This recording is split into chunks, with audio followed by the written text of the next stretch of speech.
Highway पर lift मांगते हुए तो आपने काफ़ी लोगों को देखा होगा, लेकिन अगर आपने इस आदमी को लिफ्ट देने से इनकार किया होगा तो आप मौत को छूकर वापस आए हैं। सुबह 6 बजे का समय, किरतपुर साहिब के पास नेशनल हाईवे 344A के किनारे एक चाय टपरी के वर्कर मनिंदर सिंह की लाश मिली। उसका शरीर सेमी नेकेड था और मानो उसकी जान गले से निचोड़ी गई थी। पहली नज़र में यह एक रोड साइड रॉबरी लगती थी क्योंकि उसकी जेब खाली थी, लेकिन जब पुलिस ने बॉडी पलटी तो उनके होश उड़ गए। वहाँ उसकी पीठ पर गहरे लाल रंग से एक ही शब्द लिखा था, धोखेबाज।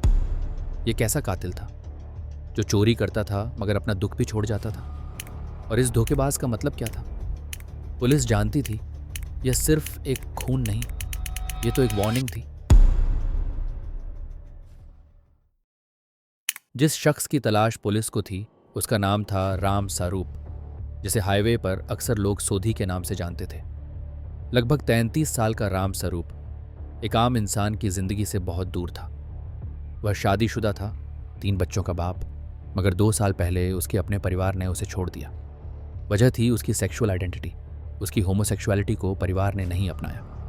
अपनी जिंदगी में रिजेक्शन और ताना झेलने के बाद राम स्वरूप ने हाईवे को अपना ठिकाना बना लिया। यहाँ वह सेक्स वर्कर का काम करता था, अक्सर सैफरन दुपट्टा और फेमिनिन मैन के रूप में क्लाइंट को फंसता था। उसका बचपन भी छिप छिप कर मेकअप और औरतों के कपड़े पहनने में गुजरा था। उसके अंदर एक आग थी, एक घायल इंसान की आग। अगले 18 महीने तक राम स्वरूप ने रूपनगर, होशियारपुर और फतेहगढ़ साहिब के हाईवेज को अपनी हंटिंग ग्राउंड बना लिया। सोढ़ी, साफान दुपट्टा लपेटे लुधियाना रूपनगर रूट पर लिफ्ट मांगने का नाटक करता था या सेक्सुअल सर्विसेज ऑफर करता था। जब शिकार तैयार हो जाता था तो वे दोनों एक सुनसान जगह पर जाते थे। दर्द की कहानी यहाँ से शुरू होती थी। काम होने के बाद जब ये पुरुष विक्टिम्स पैसा देने से इनकार करते थे या फिर सोधी को उसकी सेक्सुअल आइडेंटिटी पर गंदे स्लर और गालियाँ देते थे तो सोधी का पुराना जख्म उभर जाता था। उसके लिए यह सिर्फ पैसा नहीं था, ये अपमान था, धोखा था, वही रिजेक्शन जो उसने परिवार से झेला था। इस गुस्से में सोधी अक्सर अपना मफलर या दुपट्टा निकालता और उन्हें देखने तक का मौका न देते हुए गले घोंट देता। कुछ मामलों में उसने ब्रिक का भी इस्तेमाल किया। खून करने के बाद वह उनकी चोरी करता। लेकिन सबसे चिलिंग बात यह थी कि पीठ पर वह धोखेबाज लिखता था। और हैरानी की बात यह कि कुछ रिपोर्ट्स कहती हैं कि वह मुर्दे के पांव छूता था, माफ़ी मांगता था। 18 महीने, 11 आरोपित हत्याएं और हर बार एक नेकेड बॉडी और धोखेबाज का मैसेज। पुलिस भटक रही थी। ये मामला रैंडम किलिंग से ज़्यादा पर्सनल लग रहा था। विक्टिम्स अलग थे, कॉमन फैक्टर छिपा हुआ था। सोधी का नॉर्मल सा लुक उसे आम लोगों में छिपा देता था। मनिंदर सिंह के मर्डर के समय कातिल ने जल्दी में सीन पर अपना सैफरन दुपट्टा छोड़ दिया। पुलिस ने तुरंत सैफरन दुपट्टा पहने आदमी का स्केच बनवाया और हाईवे के ढाबों पर और लोकल वर्कर्स से इंफॉर्मेशन गैदर की। जल्द ही पता चला कि यह शख्स सोधी के नाम से जाना जाता है।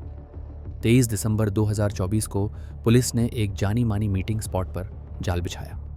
राम स्वरूप अपने उसी डिस्गाइज में जब उनके पास जा रहा था तो उसे पकड़ लिया गया। पहले तो वह पुलिस पर ही रेप का आरोप लगाने लगा, चिल्लाने लगा। लेकिन जब इंटरोगेशन शुरू हुई तो उसने पुलिस की नोटबुक ली और अपने हाथ से 11 विक्टिम्स के नाम और लोकेशंस लिख दिए। कातिल ने खुद अपना जुर्मनामा लिखा। राम स्वरूप का मोटिव सिर्फ पैसा नहीं था, वह अपने अपमान और धोखे का बदला लेना चाहता था। मोटिव के 2 पहलू थे, 2 साल पहले परिवार का छोड़ देना और बचपन से अपनी आइडेंटिटी को दबाना। यह सब सोधी के अंदर गहरा ट्रॉमा दे चुका था। हाईवे पर जब कोई पुरुष उसे सेक्सुअल सर्विस के लिए पैसा देने से इनकार करता या होमोफोबिक स्लर्स बोलता तो सोधी के लिए यह सिर्फ ना नहीं था, यह उसे फिर से रिजेक्ट करना था, उसकी पहचान पर वार करना था। धोखेबाज उसकी पर्सनल मैनिफेस्टो बन गया, उस हर पुरुष के लिए जो उसके दर्द को नहीं समझा। दिसंबर 2024 में राम स्वरूप की गिरफ्तारी के बाद पंजाब पुलिस ने 11 मामलों की जांच शुरू की, जिसमें से 5 की पुष्टि कंफर्मेशन हो चुकी है। राम स्वरूप पर मर्डर सेक्शन 302 आईपीसी और रॉबरी सेक्शन 392 आईपीसी के चार्जेस लगे।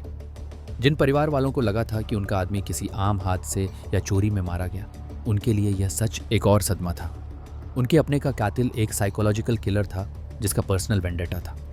क्या इस मामले ने हमें यह सिखाया कि जब समाज, सोसाइटी किसी एक पहचान को रिजेक्ट करता है तो वह सिर्फ एक इंसान नहीं खोता बल्कि एक राक्षस पैदा कर सकता है?